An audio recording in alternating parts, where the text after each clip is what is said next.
Arkansas boy with a lifelong plan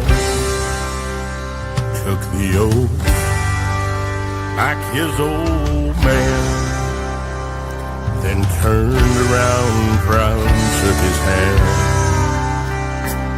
L.A. kid stood right behind, took a deep breath and signed on the line, while tears streamed from his mama's eyes. They hopped right up on that Greyhound bus, swapping stories.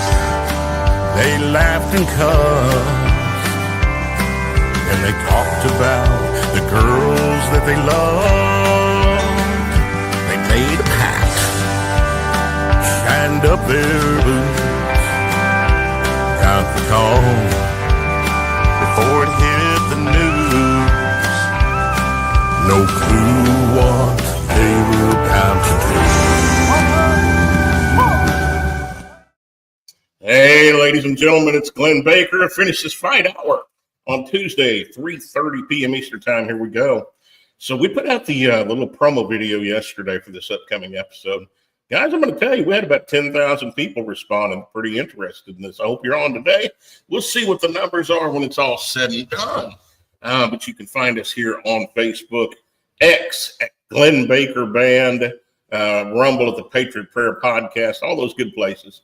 I'm excited for this next guest. It's going to be the only show for the week. We're going to chill and take some time off for Thanksgiving. But, guys, sometimes opportunity just comes along. I can't even really tell you how. A buddy of mine about 2 months ago, we were talking on the phone. He's like, have you ever seen American Made? And I'm like, I don't know, man. I don't know if I have. He said, well, it's on whatever I've got, Prime. And so I went and pulled it up, and I had seen it. But I went ahead and watched it. Incredible story. Of course, Tom Cruise is a great actor, but the story itself was just incredible. It was talking about kind of my home area. I grew up in northeast Oklahoma, and this story was centered around Mena, Arkansas. And, you know, just like Hollywood normally does, they tell the story that's going to get you to buy tickets, but they don't tell you the whole truth. Well, guess what? About 2 weeks ago, I had a chance to meet the young man who's the son of the star of that movie, if you will. The story when the movie was created around his dad's story. Had a chance to get to know the son. And y'all, we're going to talk about some cool stuff today. His dad was a commercial pilot, went to work and done some work for the CIA, and we're going to dig into that because I don't even know if I know the truth about that. Ended up being recruited to fly for Pablo Escobar, smuggling into the United States cocaine and stuff. End of the day, turned state's evidence in the government. Imagine this. The government turned on him. The government threw him under the bus, and his daddy ended up in 1986 being assassinated by the cartel. This is going to be quite a story. Hey, y'all pay attention. Say hello to my new friend, Aaron Seal. Aaron, welcome to the show, man. Hey, Glenn. I'm honored to be here, sir. Yes, sir. Well, it's been a pleasure to kind of get to know you, and we've had some pretty good chats over the course of the last several weeks. I've already met some interesting people through you. A young man named Roger Reeves, man, that's a character. Yeah. And we'll be talking to Roger here in a couple of weeks. We're going to have him on the show as well. But we kind of got deep on some stuff, man. You and I spoke on the phone the first time, I think, about 2 hours. So let's just start at the beginning. Aaron, your daddy's name is Barry. Your mom is it Deborah or Debbie? Deborah, but she goes by Debbie. Okay. And you grew up in, the story said the movie was talking about Mena, but that wasn't the case. That's not really where you grew up. Tell me about your childhood. Where'd you grow up? Okay, yeah, I was born in Baton Rouge, Louisiana, and been here most of my life. I've lived a few other places at different times, but was born here. One of three full. I have an older brother, younger sister, and then I have older half brother and two older half sisters. Dad was married a few different times, and he was assassinated when I was 9 years old here in Baton Rouge, the Salvation Army halfway house. where he was through corruption and I don't even want to say incompetent judge because he knew what he was doing, but a federal judge that whose pride got in the way, I guess, and I believe he had an evil heart, and he set my dad up to be killed in a public assassination. It was a pretty blatant display of corruption and power, and it's the only time that I'm aware of, even recently, that someone's been publicly executed because of what the United States government did inside America.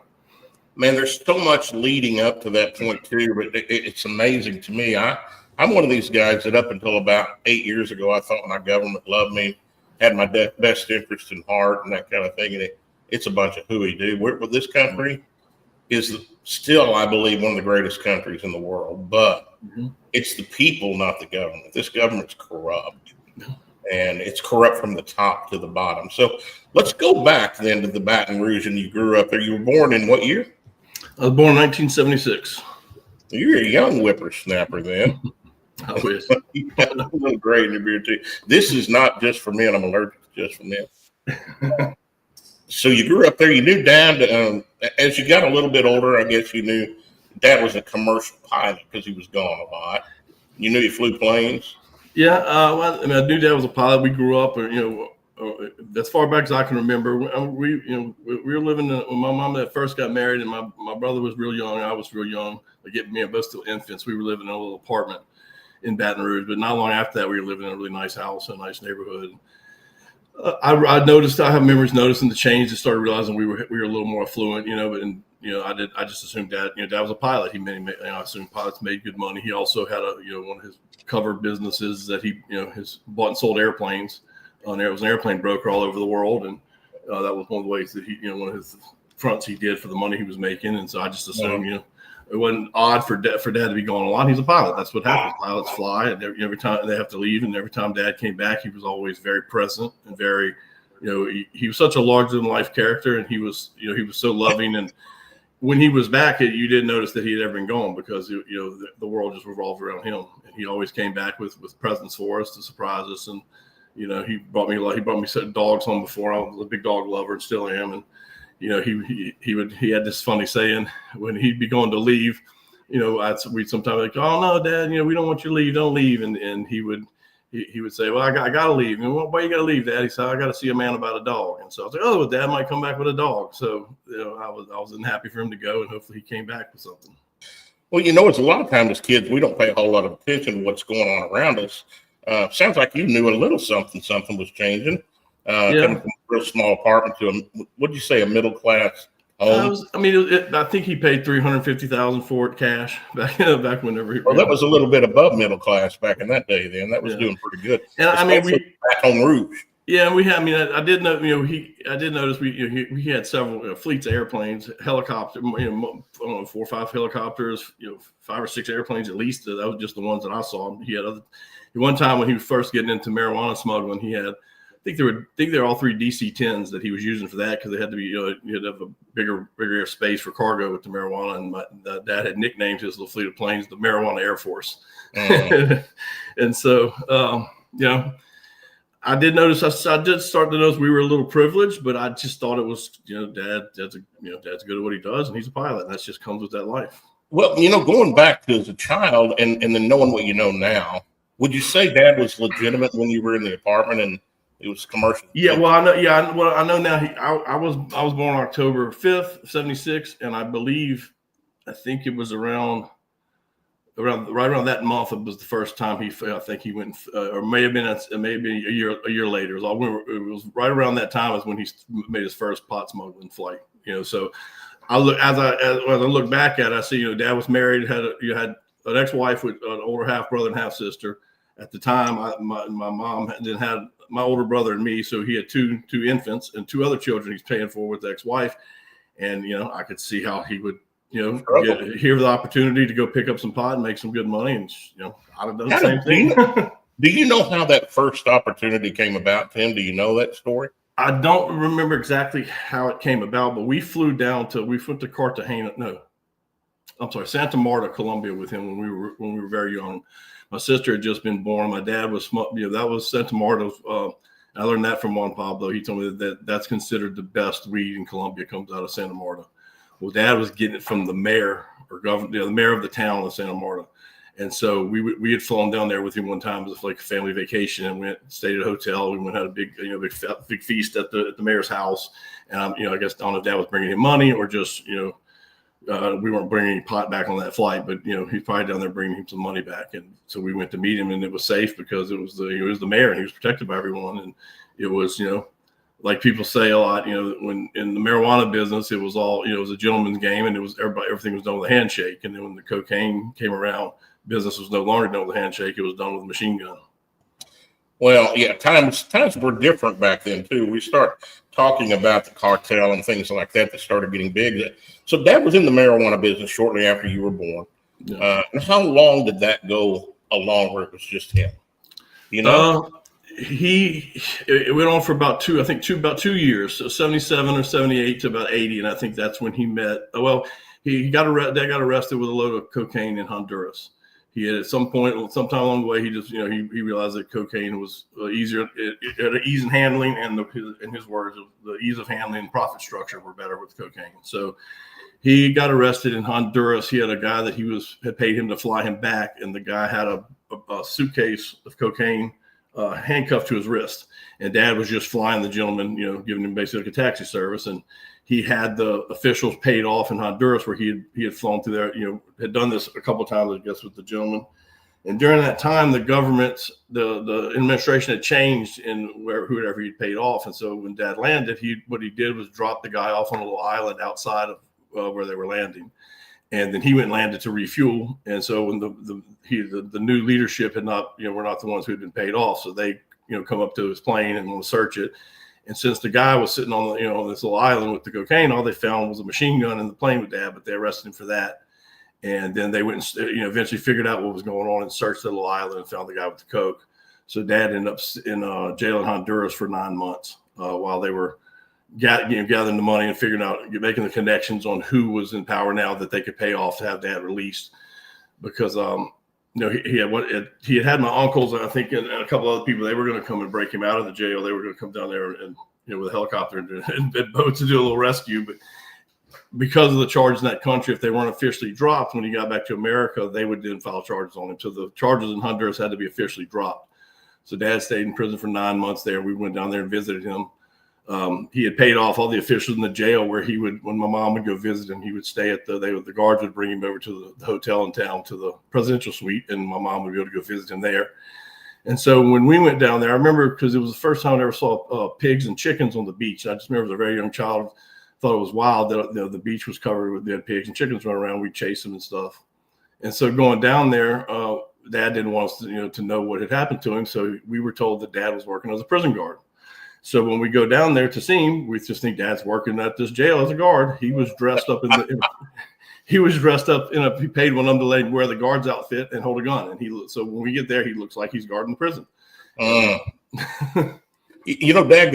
Dad was in the Honduras prison for 9 months, and this makes me laugh, man, because it's all about money. It's about money and power, and who you know.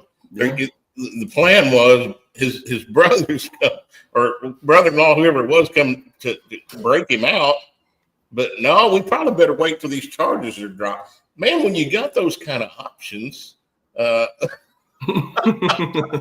it sounded like it wasn't too tough on him in the Honduras prison if they were willing to give him that kind of an option to bring you guys back. Yeah, it was nearing the end of his stay. I'm not sure. I believe he had even gotten air conditioning hooked up in the prison for everyone because they didn't have air conditioning. That was the toughest part for him. And I believe he had gotten air conditioning, paid for the system to get hooked up for all the prisoners. So he was really popular with all the other inmates as well. Wow, that's wild to me. So bebopping along. So he's got his marijuana smuggling business. Well, and the prison in Honduras the trip to Honduras is where everything changed as far as getting into deeper stuff. It was on the flight home from that trip is where he met Roger Reeves. Dad, when he finally was released, he flying on a plane home, and you'll hear this from Roger. When he sits on the plane, Roger happened to be with his wife and kids had just flown down there looking to buy a ranch somewhere in South America, and Roger Reeves happened to be on the plane, and there was one open seat, and my dad happened to sit next to Roger and his family. Well, with that being said, and I want to jump into Roger here in a minute. When did the CIA come into play? Because I don't know that I know the truth about all this. Yeah, I don't know if I can know exactly when. I've always been under the assumption now that Dad always had connections in the government. I mean, I don't think he was ever actually a CIA official where he cashed a paycheck from the CIA, but it's obvious Right. he did covert operations with him. He was the CIA asset. Mm-hmm. I mean, my dad was a Green Beret during Vietnam. He was in Army Reserves, and he was flying the Green Beret guys around in Southeast Asia, and so he was more of a contractor, not an operator. correct. And okay, all right, making sense. So he was doing that even prior to the marijuana business? Yeah, whenever the Vietnam War was ending, this is before Dad even got into marijuana smuggling. When stuff was going on over there, all the weapons, the guns being shipped back from Southeast Asia. They would load them on a plane, and Dad knew that they didn't count them. They just had to give him a entire plane load of weapons and tell him to fly them back. So he was stopping off in Mexico, where machine guns are illegal, and selling half the plane load or whatever to people in Mexico, and then flying back the rest of them back to America. And he was making a good little bit doing that, during that time. So he was connected with the Air America. I'm sure you've heard of the CIA airline, Front Airline Air America, out of Southeast Asia. He was connected with all that. All the names that keep popping up in Dad's story are all guys that were CIA connected, or actually CIA officials working, that were working with the heroin smuggling operations out of Southeast Asia back then. Well, see, let's hit on that just a minute, because I've had several CIA guys on the show before, but none from that day and age. And let's just call this what it is. I mean, the CIA has got a black economy. They don't have a ton of money through the Congress that's going to them, but they got a dadgum buttload of money that they're doing a lot of stuff with. It's got to come from somewhere. Well, where does it come from? Yeah. Drugs, weapons. Oh, and even let's go a little deeper. I think it also involves a lot of human smuggling as well. There's a lot of corruption involved with this CIA, and it goes back for decades.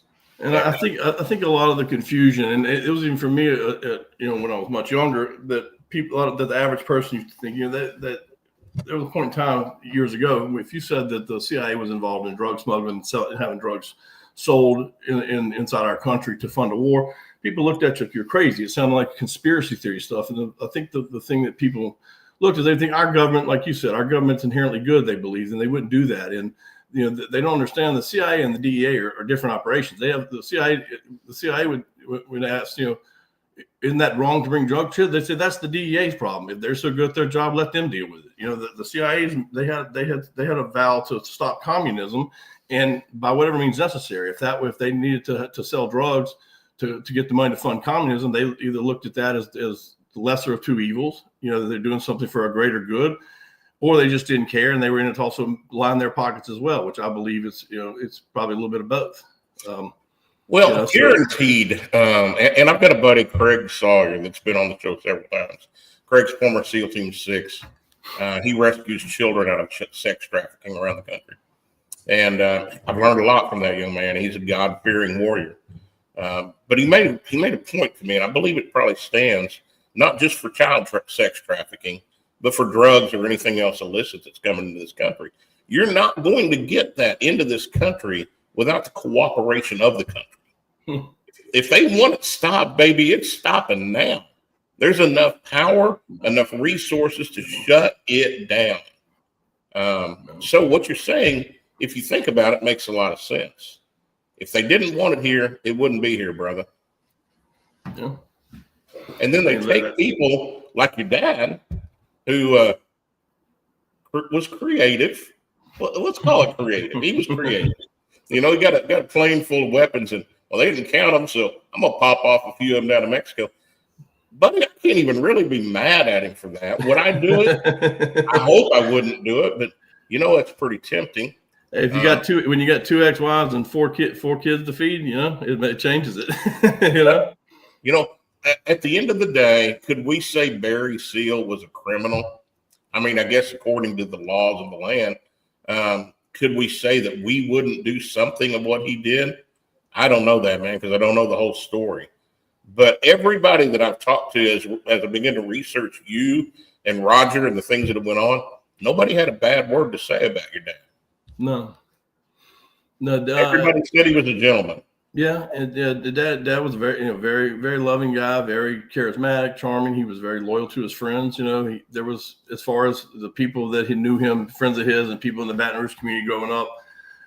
Like at his funeral, there were so many people that came up to my mom that with stories like this. My daughter didn't have the money to go through college, and your dad, your husband came and gave us the money to put my kids through school, and he wouldn't accept payment back. And a lot of people and business owners around town, that their business was failing, and dad would go and give them $50,000, which today $50,000 is not a lot of money, but in the early 80s, that's about probably equivalent to like $250,000 now. And he that was kind of his number. If somebody was struggling, he'd give him $50,000, and he wouldn't allow them to pay him back. There was a firecracker stand halfway to the next parish over from here, where my grandma lived. And every year when we passed through there for 4th of July and New Year's, we would stop in, and me and my brother could fill up one of those old brown grocery bags all the way to the top with whatever firecrackers we wanted. And as long as whatever we could fit in one bag each, that's what we could have it. And the guy never charged us for anything. And when I asked my mom years later why that was, she said that the guy's business was going under, and the dad, who was a friend of dad's, and he gave him $50,000 to so his business could survive. And the guy, insisted on paying my dad back, and my dad, wouldn't accept it. So they finally said, well, look, this is how you can pay me back. Anytime my two boys, anytime they come through here on the holidays and they want firecrackers, just let them fill up a bag of fireworks each, and that could be your way to pay me back. And just that, the countless stories and things like that of my dad doing something giving and generous and helping others. It's we're in the 70s and 80s, Aaron, and you're talking about $50,000. You're right. I think that number is probably 200 to 300,000 equivalent right now. But it was covered pretty easy too. No. Marijuana was paying him, I don't know the number, but I think 10 to 20,000 a load at that time. And then, boom, Roger Reeves came into the picture. Yeah. Your dad just happened to sit down next to him on a plane. How about that? Yeah. Let's talk about that. What happened on that trip?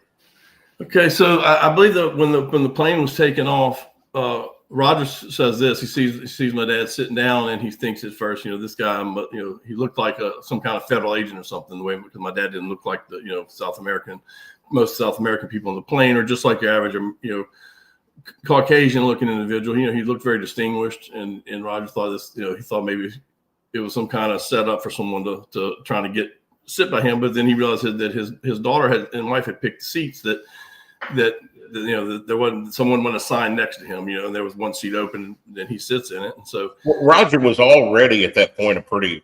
He was. I think he was looking to buy a ranch for his cocaine smuggling business for refueling, or just I think that's what he's looking for. That's another refueling spot. He was already a very successful cocaine smuggler. And so when the landing gear comes up on the plane, I think it made a certain noise, and Roger's daughter kind of got nervous, and asking him, "Well, Daddy, what's that?" And Roger said, "Oh, that's the landing gear coming up. Everything's okay." And so my dad leans over, "So you fly these things?" And Roger said, "Yeah." They got to talking about pilot stuff, and Roger's thinking, "Oh, this just seems like some kind of setup." And so he asked my dad, where you coming from?" And he says, "Oh, I just got out of jail for I forget. I think it was 40 pounds of cocaine. I think. But he said, I just did 9 months in jail for a cocaine smuggling charge." And Roger's like, "Oh yeah, this guy's definitely set me up. He's definitely working. This ain't no way, And so Roger doesn't offer any really information past, about what he's doing. And then when they land at the New Orleans airport, we were outside at the tarmac waiting for Dad to get there. And he'd been gone 9 months. Now we had seen him a couple of times when we visited, but Dad had been, he'd been gone 9 months. And so when Dad comes off the plane and he sees all of us, and we're screaming, crying, "Hey, Dad!" Running up to him, my mom, I think my grandmother was with us, and my siblings. And Roger saw the emotion, the real emotion on her face. He's like, "Man, you can't fake that. You couldn't have these young kids fake that. That's not some. He has to be telling the truth. That's not some kind of police setup. There's no way you could stage all of that." So he walked over and told his wife Mara to write their name and number down on a card. And he walked up and said, nice to meet you, Submit Barry here. Hands him his number and says, give me a call. I may have some work for you. And so about a week later, my dad calls Roger up and say, I want to come out and meet with you. And Roger's, he's lived in Santa Barbara at that time. So he said, fly on out and come meet with me. And that's where the relationship began. Okay. So that was a happenstance, man. From Roger's point of view, I think at that point, he kind of recruited and introduced your dad to some of them big boys and the big players there in South America. And one of those being, I guess, one of the top people that Roger was flying for was a man named Pablo Escobar. Is that pretty accurate? Yeah. Roger was working for the Ochoa family. The Ochoa family was really, most people look at it and they think that Pablo Escobar led the cartel. He may have taken over at some point when he was on, fighting with the government and all the Civil War and stuff was breaking out. But the Ochoa families who were the genesis of the Medellin cartel, and they ran everything. And Roger was one of their pilots, and that's who my dad and they both met Escobar and probably carried loads for him. But they were working for the Ochoas. Okay, and so your dad was actually working for Roger at the beginning, correct? Yeah, he was working for Roger, who was working for the Ochoas.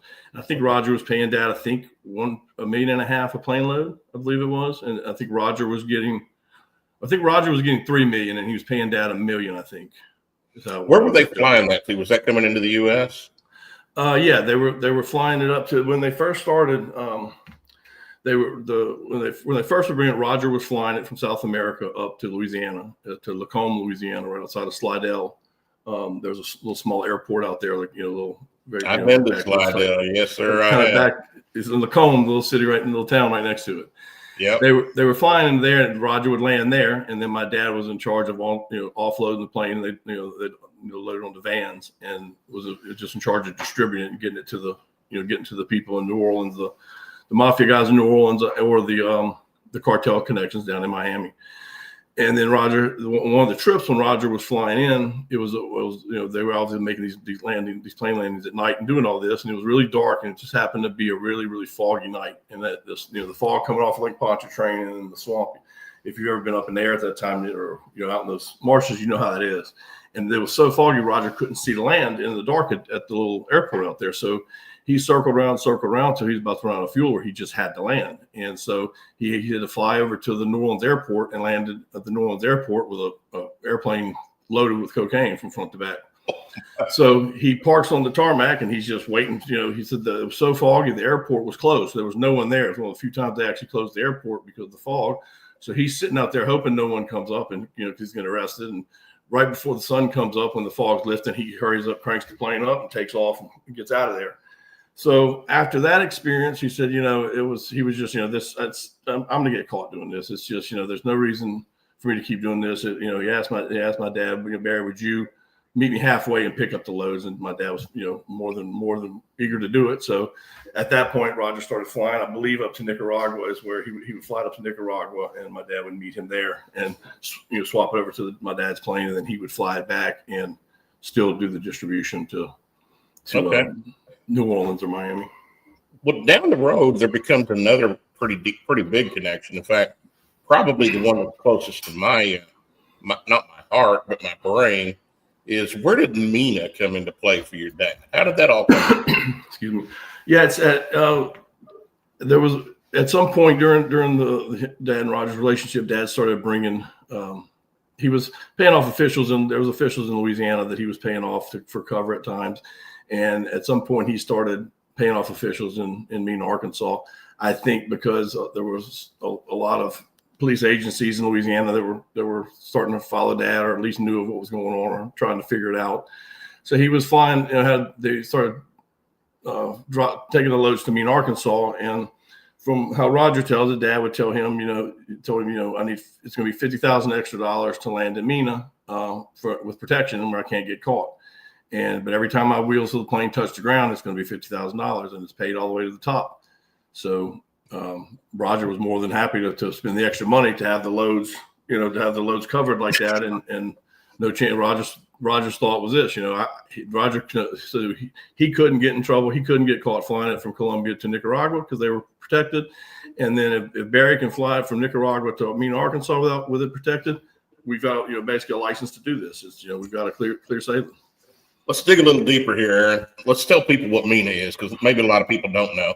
Mena, Arkansas is a little town. I think about 800 people when I was in my 20s or 30s, if I remember right. I think I told you this. I used to fly into Mena, Arkansas. Yeah. That was after your dad had already been assassinated. So it was somewhere in the mid 90s. But I didn't know anything about your dad's story at that point. I didn't know anything. But my dad used to buy and sell airplanes, and we had a business together. So he said.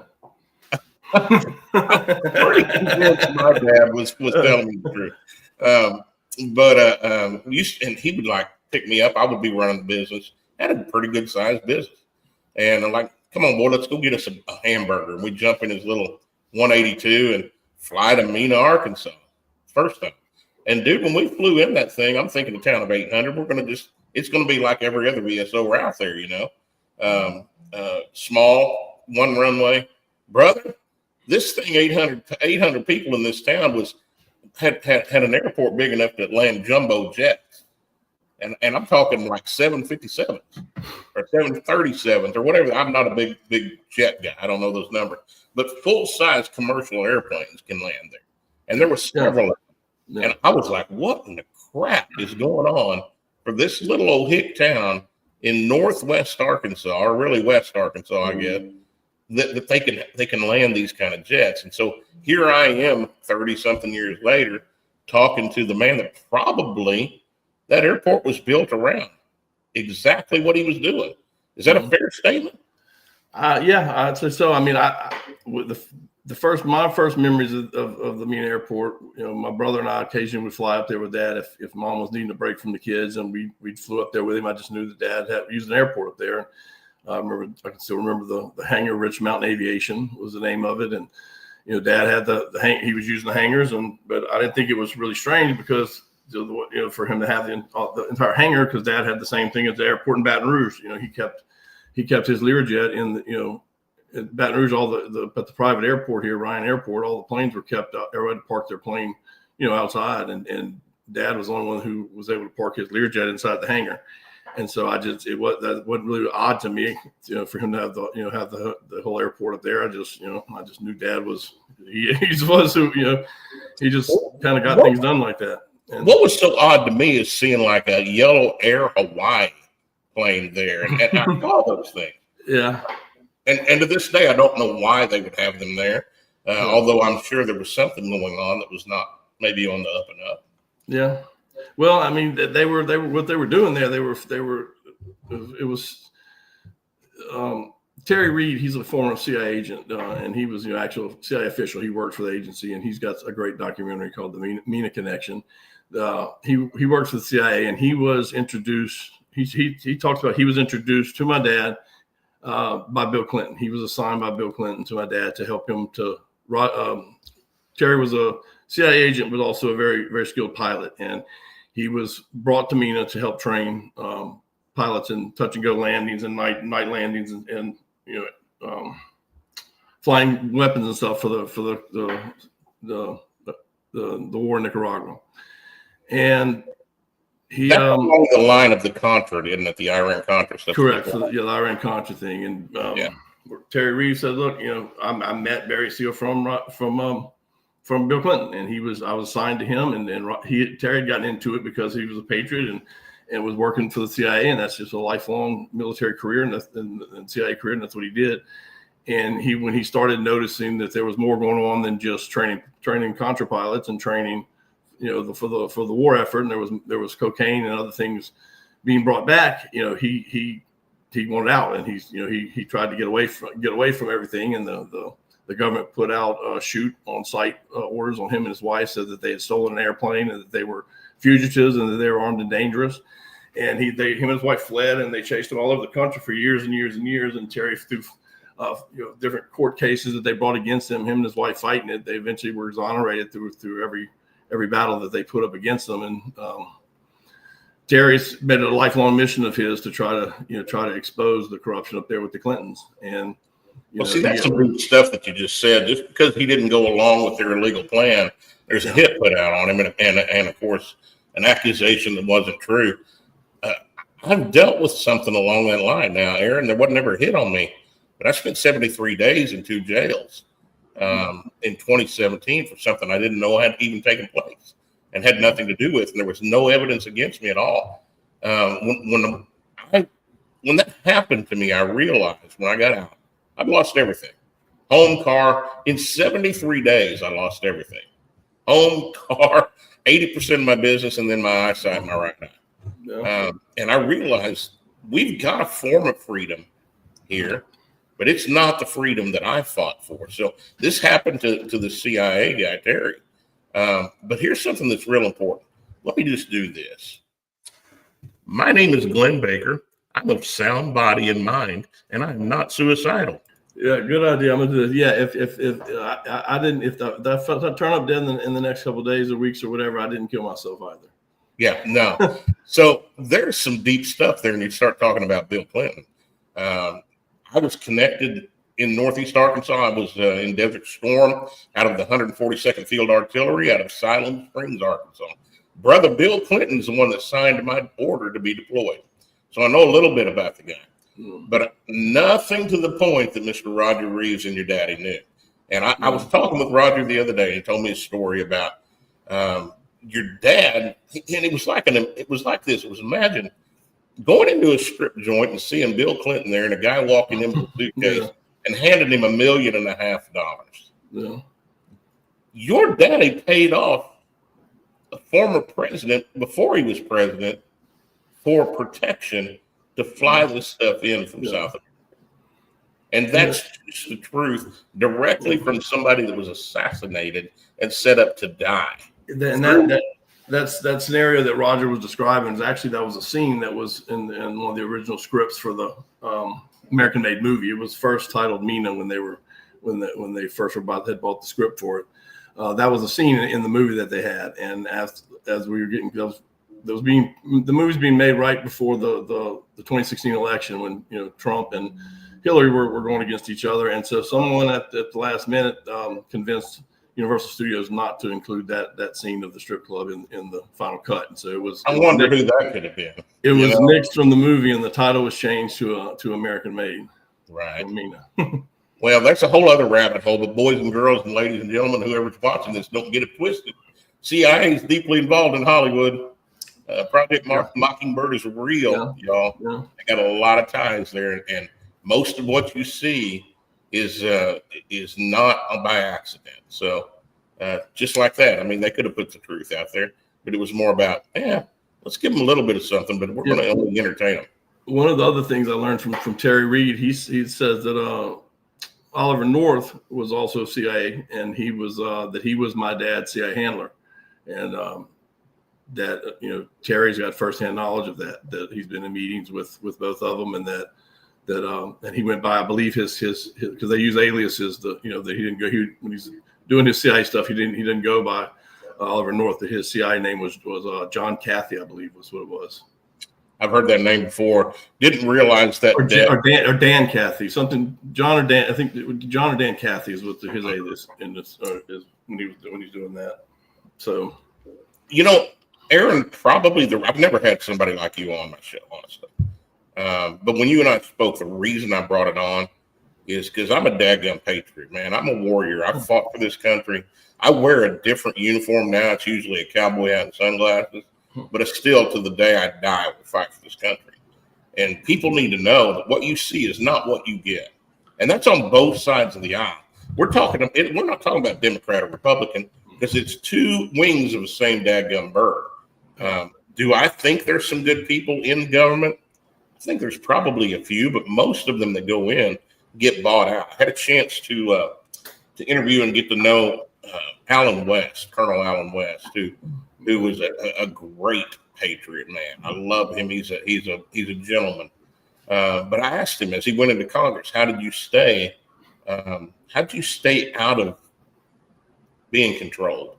And he told me a real quick story, Aaron, and I'll just tell you this. He said, I'd come out of Congress, I'd be walking down the street, and they'd come up to me. The deep state would come up and say, hey, well, let us take you to the Lincoln Steakhouse, Stein. We've got some stuff we want to talk to you about. And, Colonel West, just an old artilleryman, he'd look at him and just smile and say, I think I'm just going to walk on home to my little basement apartment down the street. I'm going to stop off and get me some Popeyes, and that's all I need. And he avoided them to the point that he wasn't bought, he wasn't blackmailed, he wasn't controlled. But I think there's very few of them like that, Aaron. Yeah, no, I agree. So it's important for people to understand that you're hearing stuff about the Clintons. You're hearing stuff about a lot of these people in Washington, D.C. Is everything you hear about them the truth? I don't know. But I guarantee you better be keeping your eyes open, because there is some very salacious, nasty people there. They're bought, paid for, and they're either bought by being bribed, or they're caught with their skeletons in the closet, or they're set up. It's easy to give a guy a drink, get him a drug, set him up, put him in a bedroom with a little boy or little girl, video it, and say, if you ever don't do what we're going to tell you, we're going to release this stuff. Or they're threatened, their family's threatened. Yeah. There's a lot. It's power and money. And your dad saw that side that, man, none of us can see. And so it's important to know, yes, Bill Clinton was bought off. Yes, it's true. Now, all this other stuff, is it true? I don't know, but I tend to believe it more than not. Yeah. Well, let's go from there. So your dad was then arrested by the DEA sometime in the early 80s, correct? I think it was 84. Okay. 84. I was a junior in high school, man. What happened from there? So it was a conspiracy charge that he got arrested for. They didn't actually catch him with, over the plane with cocaine or anything on it. It was a conspiracy charge for some people that had implicated his name and some stuff. And the authorities in Louisiana really had it out for Dad, and so they weren't willing to work with him in any way. And he started working with the feds and the DA in Miami. First, they didn't want to hear what he had to say either, and he then, this is, they say he got in touch. He went and got in touch with George Bush, Vice President George Bush's organized crime division at that time. But that's what I thought. That's what I was always heard. But it seems more plausible that Dad just had connections already with through CIA and other government agencies that he had worked with most of his life off and on. And don't forget George H.W. was in charge of the CIA in the 60s. So exactly, and so for however it worked out, Dad, he was trying. They were trying to give him 3 life sentences, and so he just he would have went to prison for a little while if he could have done any time. He still had all his money in foreign bank accounts. But they were trying to get him with a RICO charge and continuing criminal enterprise, and they were going to throw him away with 3 life sentences. He just knew that he couldn't get out of that. So Aaron, in your opinion, why did that take place? Because he had been working with the CIA over the years. Did some agencies get their wires crossed, or did he just somebody off? What happened? The federal judge here in Baton Rouge, Frank Palazzolo, and the prosecutor at the time, Stan Bardwell, who Dad actually went to high school with, they didn't like him. They felt like he'd been rubbing this in their faces for years, and they weren't interested in helping him out, regardless of anything he gave them, any information and help. They were just dead set. They were gonna lock him up and throw away the key. And Dad didn't trust the authorities here for good reason. So when he started working with the DA guys in Miami, and he was giving them so much, they had no idea how much cocaine was coming into America. They had no idea. They didn't have anybody inside the cartels. They couldn't get indictments on Pablo Escobar and Joey Ochoa and Rodriguez Gacha. They couldn't do all that. And so that was during the 80s cocaine wars down here in Miami, where it was crazy in Miami before that time. Yeah, the whole skyline in Miami was built from that money, the cocaine money being deposited in banks. So they just weren't. That did enough undercover work with the DA agents then from Miami that that he had basically, the judge down there said he had earned his freedom back, because he had risked his life on so many occasions to try to make right some of the wrongs that he had done. And so they made it, they were convinced the judge was going to give him a certain amount of time. He was going through jail time in Florida that he wasn't able to work off the entirety of the sentence that he was going to have there. And he did so much undercover work and so bravely for the government there that they decided they were going to give him probation. And so he had his attorneys work out a deal in Baton Rouge that he would get no more time in Baton Rouge than he was given in Florida. And Baton Rouge was convinced he was definitely getting time in Florida. So when it came back that he was given probation, they had already signed in the agreement that they had to give him probation as well, because they could give him no more jail time than he got. They were not believing that he was going to get not get any time. And so they were pretty mad about that. And so to circumvent that is why the federal judge here, Frank Palazzolo, made it where Dad had to be sentenced to the Salvation Army halfway house. So part of his probation was he had to report to the halfway house at I think it was 6 in the evening, and I think he couldn't leave maybe 6 to 8 in the morning. He had to be there overnight, and it was published in the paper, and it was court transcripts, and he did that too. So because he was aware, everybody was aware there was a hit out to kill Dad, and the judge, when asked about it, basically said he didn't care. Well, there was a hit out to kill your dad at that point because he turned evidence over. He turned evidence over against because of the pictures he took he took out pictures of Pablo Escobar personally loading cocaine on his C-123 in Honduras. I'm sorry, in Nicaragua. So them knowing there was a hit out and putting him at a certain specific place at a certain specific time was basically a death sentence for him. Oh yeah, absolutely. Call it probation, but it was a death sentence. Yeah, and they knew that. The judge said he didn't care. The federal agents had really gotten close to my dad from Florida, and so they went to the judge when he did that and said, "Well, look, let us take custody of Barry. Instead of making him go to the halfway house, we were going to move him and us, the rest of my family. They were going to move us to a military base. I forget what it is I think it's in Pensacola, Florida. I'm not sure if it's a Navy base or there's some military base there. They were going to move us and have us live on the base as a measure of protection for Dad. And Judge Palazzolo came back and declined it. And he wouldn't allow that. And even though he was going to be under the custody of, the DA from Florida, and when they asked him why, his reason was, I'm not allowing Barry Seal to move to a drug state like Florida. So is this the judge that your dad went to high school with? He went to high school with the pronasecutor. Okay. Man, small town USA, baby. I mean, he probably dated the guy's girlfriend or something. Back in the day, probably something petty. I don't know how. Well, Baton Rouge is not huge today, but I don't know how big it was in the '80s. Probably not too big. I've dealt with some small town stuff. I get that. Never to the point of my death. Yeah. That's cold blooded. He knew what he was doing. Yeah, and the thing about it, there's a lot of ironies in my dad's life story. But the thing about it, the most ironic to me is that the federal judge who did all that, he turns out he was a drug addict, and he was addicted to opiates and pain pills. And the last few years that he was on the bench, they had to vacate all of his sentences for a several year period because it turns out he was doctor shopping and addicted to opiates. Ain't it always the case, man? That's why I've got skeletons in my closet. I do, but I've got them all named, and I can open up the closet and introduce you to Billy Bob, and I've been transparent in my life, dude. That stuff that you hide is going to come back and bite you in the butt. Yeah, every time. So let's move on, I guess, and we need to talk about what happened to your daddy, and that was in 1986. What was the date? February 19th, 1986. How old were you? 11, you said? I was 9. 9. Wow. Day that changed your life forever. Yes. How did you find out about it, Aaron?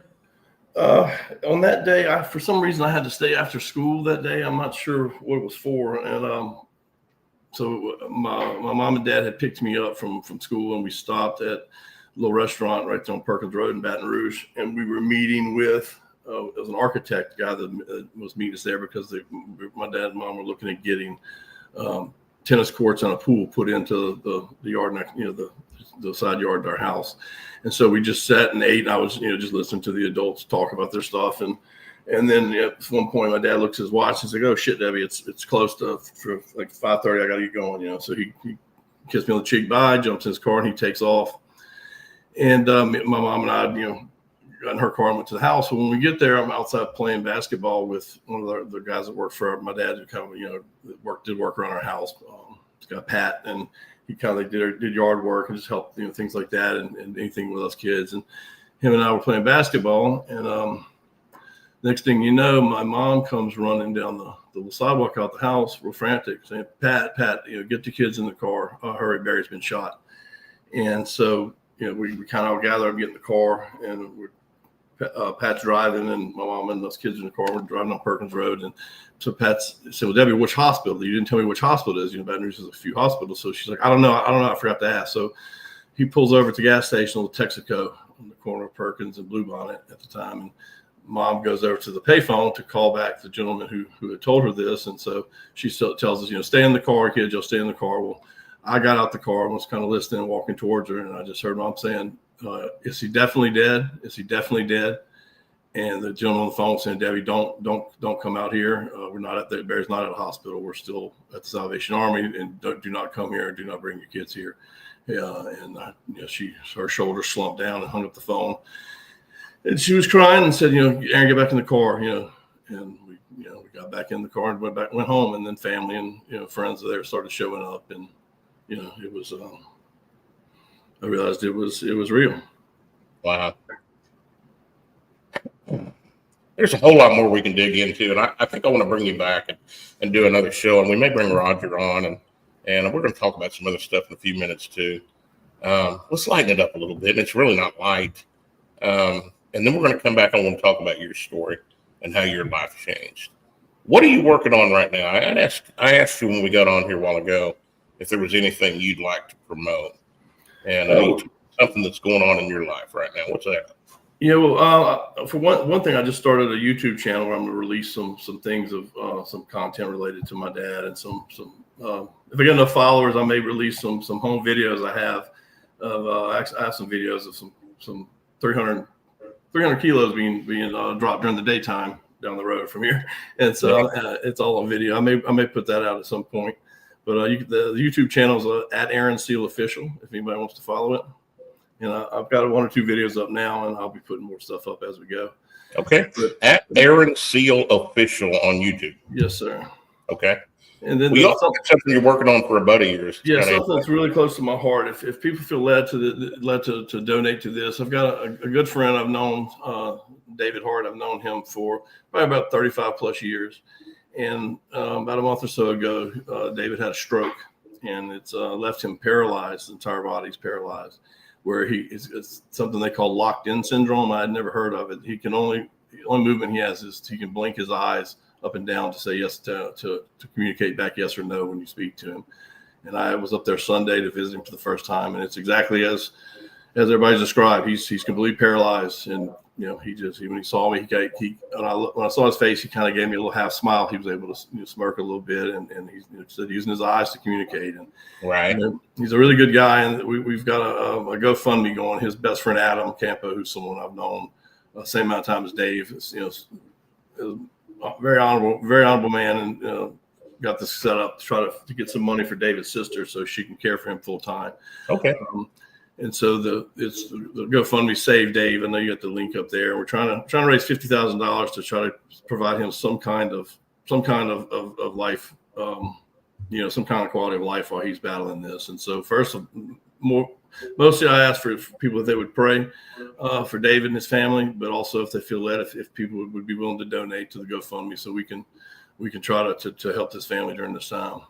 Okay, and I've got that link in the comments section. I'm going to scroll it here in just a moment so you can see it, but we don't have a clickable link on the screen. But I do have a clickable link in the comments section for that, and y'all can take a look at that and help this young man out. Thank you. Got to be a tough way to go when you can't. All you can do is blink your eyes. I mean, that's debilitating. So comments are there. Let me scroll the link there. It's Facebook, and there's a lot of little digits there. I'm sure it's going to be hard to copy. Take a screenshot, guys, and you can go there. let's help this young man out and get him some care. Is there any hope for him to recover from that? I think they said there's I forget maybe 14% or 24%. If you what Adam's telling me is the chance to gain maybe some access usage again, and maybe his limbs, that type of thing. If he was able to move an arm or both arms again, that would be considered a miracle in recovery. If he was able to use anything at all. Wow. So, well, barring a miracle from the Lord for a full recovery, it's and brother, don't call that out. So we're going to talk about that part too. We're going to talk about that. So your life changed a lot there in 1986. You don't have a daddy. Mama, I guess, is living off of what he had set aside now for a while. Yeah. But you had to grow up quick here. Yeah. Tell me about your life from that point out. Were you a choir boy? Were you a rebel? What happened? Well, I first joined the Eagle Scouts, and then I began to travel the world helping underprivileged children. No, actually, I would have believed it, man. I would have believed you. Wow. Well, actually, when the day Dad was killed, I knew that I was raised to believe in God. We were, my dad's side of the family is Baptist, and my mom's Catholic, and we were raised. I knew enough about God that He was omnipotent and omnipresent. That God was in control of everything. He created. He knows everything from the beginning to the end. He's in control, and He's all powerful. So the day Dad was killed, I was the next day I was in the yard playing with my dog, and I was just kind of internalizing everything, and I wasn't crying. I was just had this deep pain, and I remember thinking, well, God's in control of all this. So God knew when, that I would feel this pain, because God was, he made me Aaron Seal, and he knew that my dad was going to do what he did and be killed one day. And so, he didn't make me, Aaron Jones, down the street, the kid, whose dad's an accountant and he's coming home tonight. I knew that God didn't, my dad did what he did on his own volition, but that God knew that by putting me in that family that I would experience this pain. And so I just came to the conclusion that either God didn't exist, like people said that He does, and this was all just random chance, or that it would be even worse, that God does exist and that He did this. He knew this would happen and put me here to experience this pain. So therefore, He must not like me very much. And so either way, I just decided that I wanted nothing to do with God or any of that kind of lifestyle, because that's not the kind of type of God I would want to serve. Man, you had part of it, right? But old devil twisted up the real reason. Yeah. He trusted you enough to put you in your body in that particular place and time, in that situation. I think folks need to pay attention to this real close.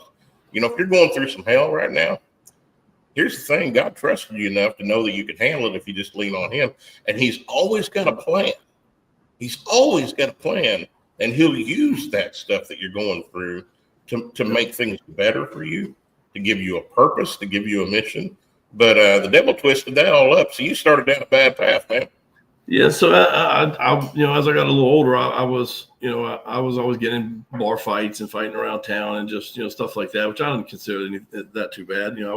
I saw that stuff as just like a sporting event, like a football game, so you get in a fight, somebody wins, somebody loses, you can shake hands afterwards and be friends. I didn't think that was all that, but I got into drugs, started using drugs and smuggling drugs myself. I was, I wasn't flying loads of cocaine, but I got to where I was going to Mexico and bringing back a lot of pharmaceutical pills and selling them. At one time, I guess, probably 100,000 Valiums a month I was importing from Mexico and selling them.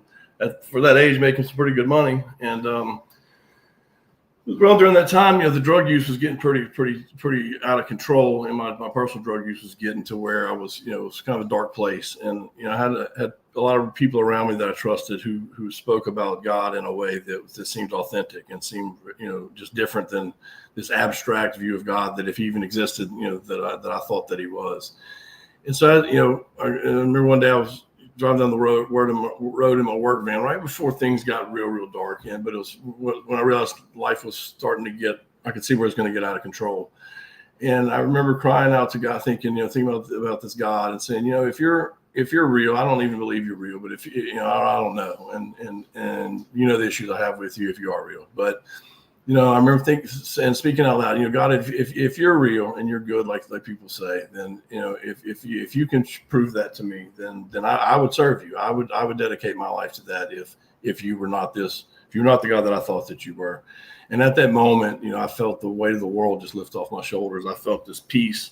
I know now we describe it from Scripture as a peace that surpasses all understanding, and I didn't know those words, articulate it like that, but that's what I felt. I felt the weight of the world just lift off of me, and all the trauma and the pains that I had carried in me, they just vanished, and I felt light. My body felt light as a feather, and I just began to weep, and I just knew instantly right then that I knew two things. I knew that it was Jesus, and I knew that He was holy, and it was, I knew that I wasn't, I wish I'd like to say that I immediately after that, got my life back perfect, but it didn't. My life continued. That, as a Disney story, that should have said, and he lived happily ever after. Yeah, exactly. And he saved the princess and all that stuff. But the drug addiction continued to get worse, and I would think back about that moment, and I would always try to convince myself it was just kind of some kind of emotional thing. I don't know, I was really upset, and you think maybe this happens to people all the time, and I just it's just something happened to me for the first time. I didn't know, and I didn't have any friends that were that were serving God or anything like that. But so I just continued life as I had been. But I had this pesky thing that started. I all of a sudden started having a conscience that in a way that I didn't have before. I would think about like where these drugs go that I'm bringing back. Even though I've justified these are just Valiums. I don't even know what takes those things. It's not like it's heavy drugs. It's not hurting anyone. But I began to think about who actually takes these, whose hands are they ended up in, and that's not a good thing to have when you're trying to have a business, run an organization, making money off selling drugs. And so I had to really increase my drug use to just be able to live myself doing that. And over time, I quit selling drugs, and it was just kind of strung out on for a long time. But I began to read my Bible, and I began to study Scripture, and I began to try to lean into the things of God. And it took a long time, probably about a decade time period, that God eventually got me to where I was able to walk away from the drugs, and so to some degree live a life serving Him. I got ordained as a minister. I've had at one time I had a home church that I pastored, and I've preached in several different places in America. Even traveled to Europe one time to preach. And one time I had a little inner city outreach ministry where I'd go and minister to kids in the bad areas, quote unquote, of Baton Rouge that were gangs and shootings and stuff like that. And I'd go minister to people and try to encourage them to look at life in a different way and try to choose a different path. Well, and that's something important for people to remember. Say hi to Scooby. Hey, Scooby. I'm dog sitting this weekend for my girlfriend, but that's something for people to remember. Just because you found Jesus doesn't mean everything goes away immediately and life is all hippie hoppy cool, No. He said we live in this world. We may not be of this world, but we live in this world, and troubles are going to be here. It rains on the just and the unjust. There's a lot of scripture there, but ultimately you kept your eye on Him. Maybe you didn't dive in head first, but you kept your eye on Him. And here's the thing, scripture that's so important. You have 100 sheep, and one sheep escapes and gets lost, and the shepherd leaves the 99 to go with the one. Yeah. And Aaron, I think you're the one. Huh. He left to go pick up the one. Yeah. You got a big mission in front of you. Yeah, you got a big mission in front of you, my brother. And so there's some cool things that took place from that. Let's talk about forgiveness and what that meant and where that took you. So in around 2008, 2009, when Facebook was kind of getting popular, that's around the time I was going out and doing a lot of inner city ministry. And it starts off, I got an inbox message from a gentleman. His name was Felix Dixon Bates Perella. And it turns out that he had worked for the cartel, and he was, I think he was more of a money transporter and laundering money for them, kind of a business associate, but, in the cartel. And my dad had actually testified against him and put him in prison. He had gotten, I think, like a 10-year sentence, and had gotten out of jail and had given his life, rededicated his life to Jesus when he was in prison. And he had gotten out. I think he was working as a realtor, and living in Baton Rouge area still. And he was going to a church that I actually knew the pastor of the church, and the pastor and I were pretty good friends. And he shares his story one day with the pastor that asking him, did you know who Barry Seal was? He testified against me and put me in prison and blah blah blah blah. I got my life together, and so the pastor tells me, I know his son Aaron, and he's got I think he showed him some of my street ministry videos or something, familiarized him with me and said, I think you should reach out to him. And Felix was like, no, I could never do that. That'd be inappropriate. He's like, wouldn't do that. And then the pastor's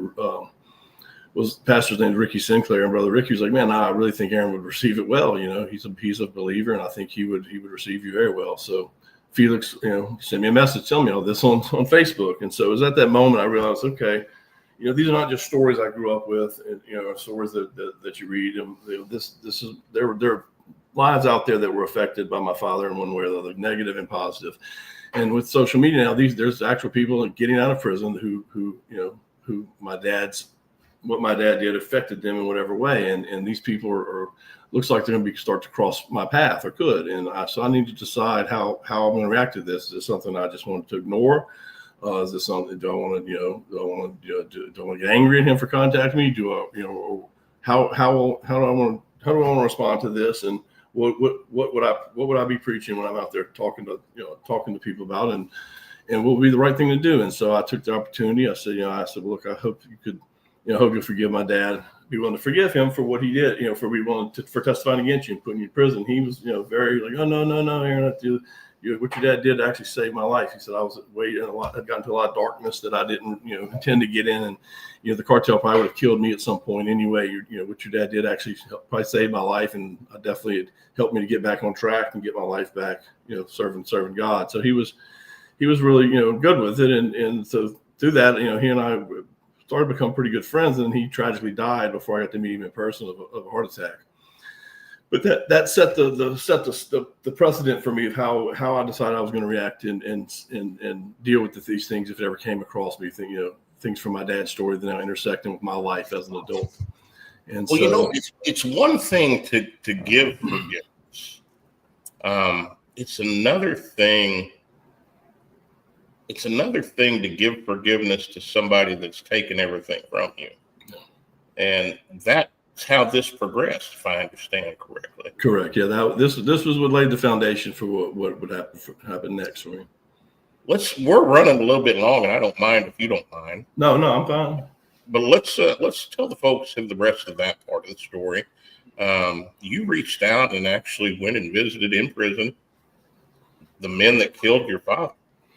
Okay, so a few years after that, I actually had a friend that was in Angola, got in some trouble and was in Angola State Penitentiary, and that's where one of the hitmen was that had killed my dad. I knew that. The other two were in prison in North Louisiana. This guy Kumbamba was his nickname in the cartel. He was one of the most prolific hitmen they had. He was known for one time, walking into a bar in Miami and with a machine gun shooting up the entire bar trying to kill one person. And killed a lot. I don't know how many people he killed that day in the and they didn't get the one they wanted, but a lot of other people died that day. So this guy was a very, very seasoned individual with murder. So as I'm looking up, when I was told my friend whose name is Chad, who's in Angola, they told me that he had an email account where you could email him, and so as I'm looking up his JPay number on the prison email, I was thinking, Kumbamba, who was in prison on the name of Miguel Velez, I know he's in the same prison. I wonder if I could just look his JPay. And I looked up Miguel Velez and found his email. And I took that opportunity. So I went ahead and emailed him and just wanted to let him know, because my thought was this, I wonder if he might not be sorry for what he did. He might not care. He might not want to hear from me. He might think it's a good thing, or he might be repentant. I don't know. But I just felt like, because in my heart, I had no ill will against him. And at the time, my mother didn't either. I can't speak for the rest of my family, but as far as my mother and I, we had long since forgiven all of them. And so I just thought about, I hope he's not at the end of it. I heard he was dying of cancer. And I was, thinking, I hope he's not at the end of his life thinking that he's carrying, that he's not carrying some burden because of what he did to my dad, thinking that we hated him or wished ill will upon him. So I decided to email him and just let him know that there was no unforgiveness, and hope he's not carrying a burden, especially to his death of something that he did to me and my mom by killing my dad. And he responded back, and he and I became pen pals for a while, and I let him know that that a little bit of my story, and I told him that I loved him, and he reciprocated the same things back. And my mother and I got him and my mother on a telephone call one day because she had some questions she wanted to ask him, and then he passed away shortly after there of cancer. We tried to go visit him, but the warden of the jail would not allow us to. And so before he died, though, he sent an email to Bernardo Vasquez, who was in one of the other hitmen in jail in North Louisiana, Davis Wade Correctional, and letting him know that I had reached out and had forgiven them. So through that process, I went through a 4-year. I had to go through a counseling thing for the prison because you have to do that to visit. They thought I needed to go through a counseling deal to be ready to meet them.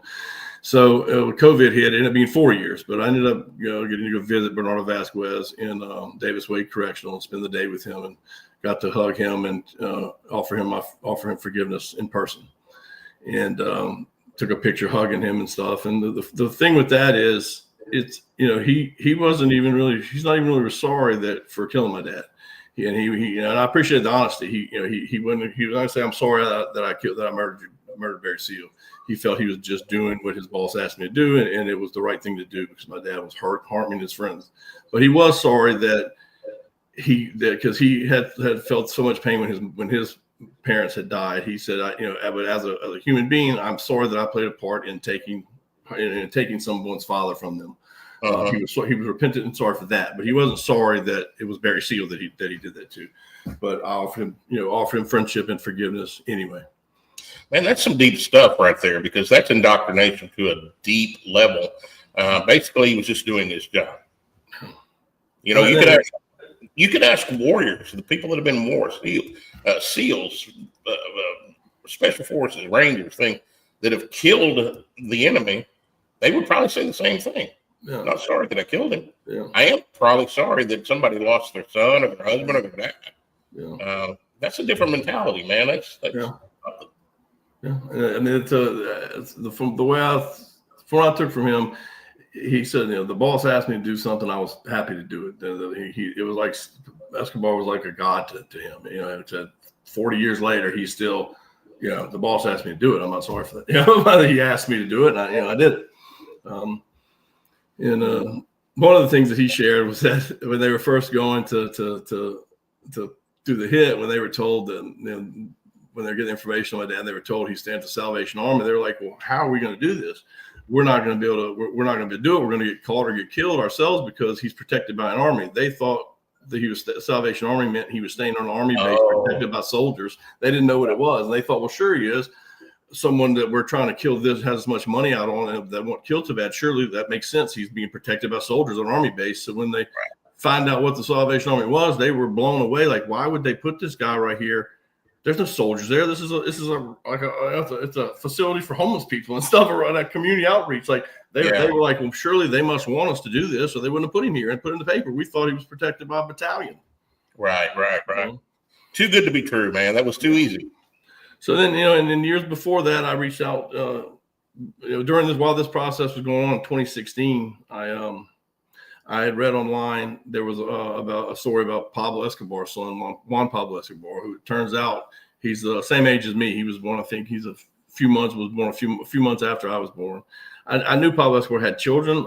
I didn't know anything about him. I didn't care about his. I never looked into his story. I was never into all the whole narco stories and stuff. I mean, I grew up around that stuff. It wasn't something that enamored me, but I just knew he had children. And it was, I think, a New York Times or something article that was somebody posted online, and it was about talking about how Juan Pablo Escobar, what he does now, and that he travels around does public speaking, and offers peace, for forgiveness and reconciliation for what his father did, and just trying to build a bridge around all that stuff. And I thought, well, that's awfully big of him, And then I saw a documentary on Netflix. It's called Sins of My Father, I believe it was that. I think it was the title of it. But it was just in Spanish, so I had to watch it with subtitles. But it was a documentary where Juan Pablo Escobar went and met with the justice minister in Colombia who Pablo Escobar famously had killed, and I think in '84. The last name was Rodrigo Lara. It was like it'd be the equivalent of having our Secretary of Defense killed here. He had the gentleman killed, and Juan Pablo had reached out to his son, and they had become friends and met and filmed a documentary about it years before. So I watched that, and I thought, well, maybe this guy he seems like he's sincere in what he's doing. So I thought, well, maybe I'll reach out to him, but I don't know anybody that knows these people. So I looked at the New York Times article I read, and I was going to try to email the author who wrote the story to see if he could connect us. But I saw on there he had listed Juan Pablo's Twitter handle. And so I got on Twitter, and he had millions of followers and stuff. I thought, man, this guy should check his messages, even if it's a real page. But I prayed one night, and then that I typed up a little message and sent it to him. And the next morning he responded right away, and I basically just told him, I think it's honorable what you're doing, and I more than most can understand how hard your life's been growing up with under the shadow of who your father was and is, and and just offered him if you would like to. First, I asked him, he be willing to forgive my father for testifying or being willing to testify against his dad, and that I offered him a hand of friendship if he wanted to accept that, and he did right away. He wanted to accept it, and he asked me would I come meet him in Mexico City, and we could do talk in person. And so after thinking about it, and most of my friends and family telling me that I'm crazy and not to get involved in that, I ended up flying to Mexico City in 2016 and meeting him, and we became really good friends, and we're still close, very close to this day. Brother, I got to tell you, the old redneck pops up to me and says the pucker factor probably got pretty high for a minute. I was excited about it. I knew it was the right thing to do. He's lived a life where his dad was a maniac and killed thousands and thousands of people all over, and he wasn't involved in that. He was 15 when his dad was killed, and he even became an architect at first as a trade because his dad had blown up so many buildings, he wanted to try to build some back, and that really touched me when I read that. So this is my kind of guy. He was dealt a pretty bad hand of cards, which I can relate to understanding similar cards that I was dealt in life, and he and I was saying, we're just trying to do our best with the stories that God gave us. And so, for him to go around, he does public speaking where he goes around and in Mexico, he's really got a big following because all the kids there grow up watching the cartels and the cartel TV shows, and all the kids want to grow up and be the next Sicarios down there. And their whole life goal is to be drug smugglers. And the one they idolize the most is Pablo Escobar. And so he goes and does free speaking engagements to stadiums full of kids, trying to telling them, look, that life looks glamorous on TV, but it's not as glamorous as you think. He gives an example of one time when they were on the run and the government and the Cali cartels hunting them down, that they were saying he was staying in a little apartment. They were hiding in this apartment in a city, and directly across the street from him was a grocery store. And he had a pallet in the living room with $3 million in cash for them to use. And he said he went for a 3-day period without eating because he was too afraid to cross the street to buy bread, even though he had $3 million in cash sitting there. So he said, you see this, they glamorize the stuff in the media and on TV, but it's not, you don't romanticize it. It's not as glamorous as you think it is. And that's not a path for kids to want to aspire to go down. It's never as glamorous as people think it is. You can ask anybody that's in the spotlight. They don't see the grind or the danger or the things that go involved, especially on the criminal element, but that's in anything. We see what we want to see. Yeah. I want to end with a couple of things here. I know some folks that are in Colombia, that are from Colombia, had a chance to talk to a few of them. Pablo Escobar, I think in the beginning was looked at as like a Robin Hood hero. Yeah. He was robbing from the rich and giving to the poor. And then something changed when the Civil War started taking place. And there was a switch that flipped. And like you said, he became kind of a lunatic, crazy. Yeah, he was a monster. He paid to have my dad's brains blown all over the sidewalk. But yeah. Well, there's even a connection that I have. I think I told you this the other day here in South Florida.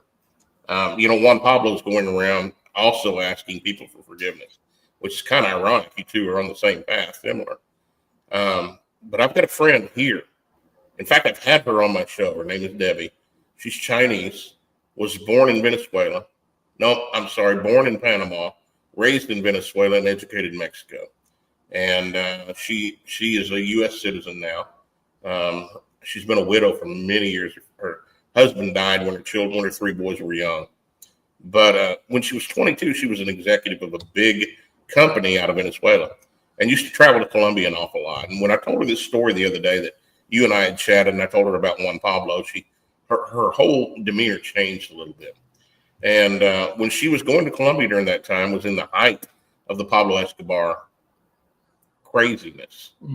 She said we would go in, we'd be frisked 7 times. Go to the hotel, we couldn't leave the hotel; it was too dangerous, and be frisked 7 times on the way out. So it was just a wild time. And she had a friend who was also an executive for the same company.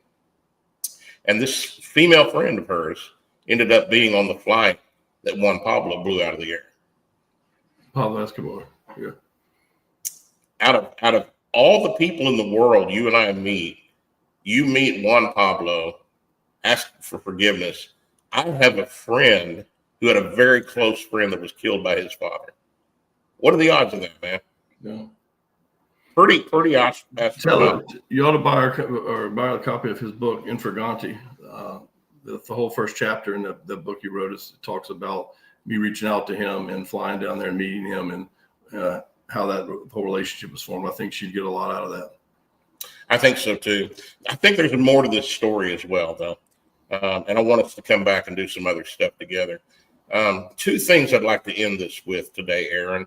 Number 1, going through what you went through in life and getting to a point where you are now. And brother, you don't have it easy. You're a caretaker for your mother who's got Alzheimer's. Correct. Alzheimer's and dementia. Yeah, see, and I know what that feels like. My dad died 2.5 years ago. My mom 3.5 years ago. She died from Alzheimer's, and my dad had vascular dementia.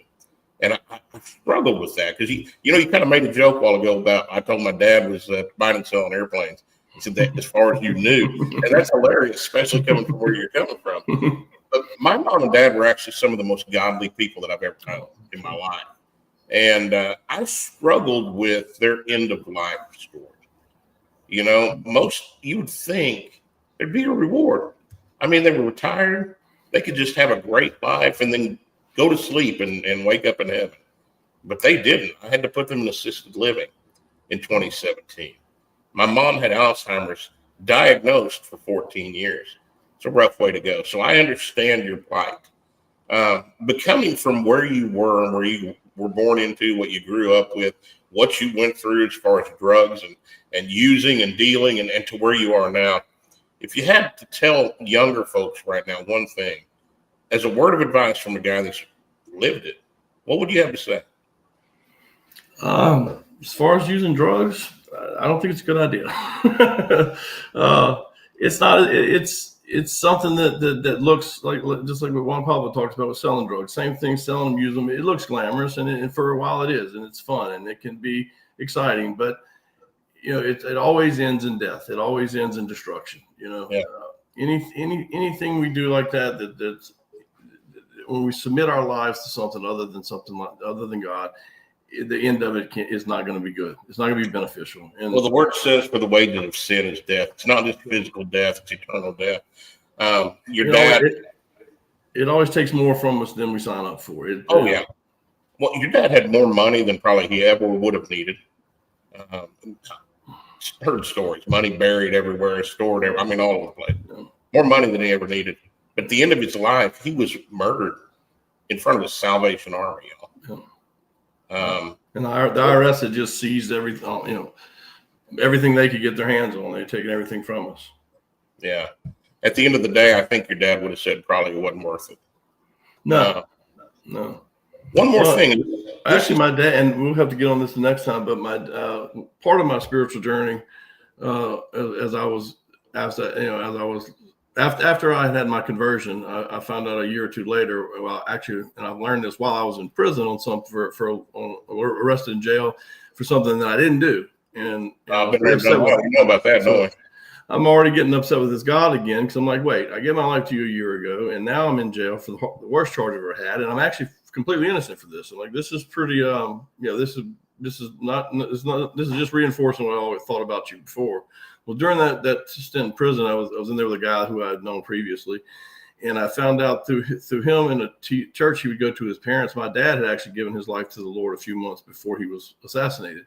And the preacher at the church, who was a friend of his, led my dad to the Lord. And he would always preach a sermon on the thief on the cross. And when he did, he would bring up Barry Seal, because everyone in the congregation in Baton Rouge knew who that was. And he said, "No one can convince me that Barry Seal's not in heaven, because I sat in a back room of a restaurant here in Baton Rouge with Barry Seal and prayed with him and watched God move in his life. And he was even flying around with his pastor taking him to some Christian businessmen's Bible studies in Texas they went to, where my dad was shared as parts of his testimony what God was doing in his life.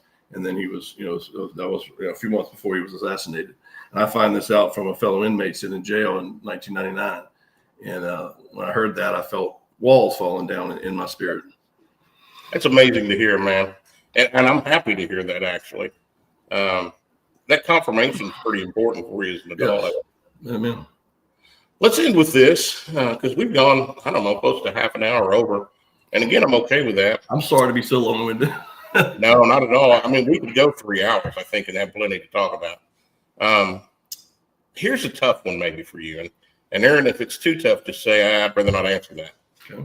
But if we could cross that divide right now, just for a moment, if there was one thing you could say to your father, what would it be?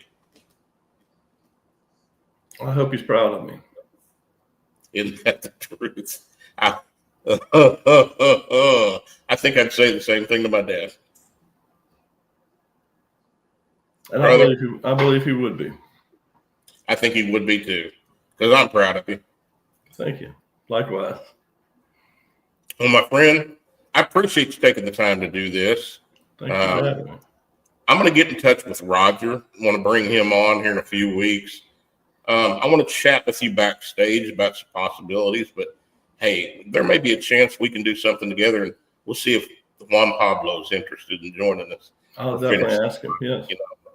I think we can do some good for people. People need to hear these stories. They're hard to tell. They may be hard to listen to, but at the end of the day, y'all, crap happens. And it's not really in life about what happens to you. It's about what you do with what happens to you that defines your character, and it sets you on the path to greatness. Man, you got a choice. It's going to happen. Something's going to happen. But can you turn to God and say, how can you work this out for my good? Or do you want to sit around and whine and cry about it and be like the multitude and just not get anything done? At the end of the day, my friend, I'm almost 60 years old. I'm still fighting, and I want to keep fighting until the day I die. Mm-hmm. It reminds me of one of my favorite quotes. It says, you cannot ask God for both an easy life and a strong character. The price of each is the other. Yeah. Well, brother, I appreciate you. Folks, go look up Aaron Seal, the real Aaron Seal. Is that right? On YouTube? Instagram is real.aaron.seal. YouTube is at Aaron Seal Official. At Aaron Seal Official.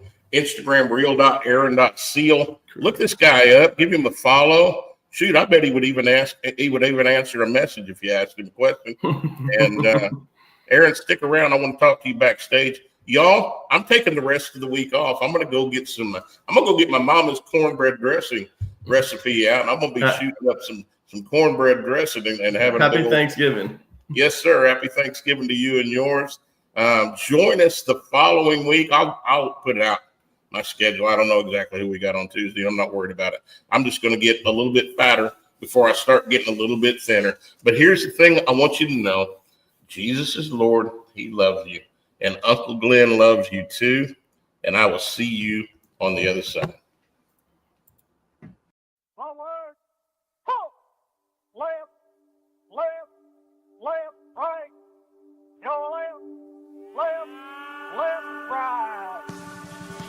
Down, down, down, Arkansas boy with a lifelong plan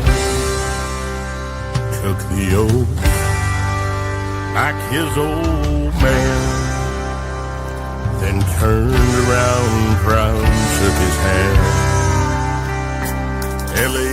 Kid stood right behind, took a deep breath and signed on the line, while tears streamed from his mama's eyes.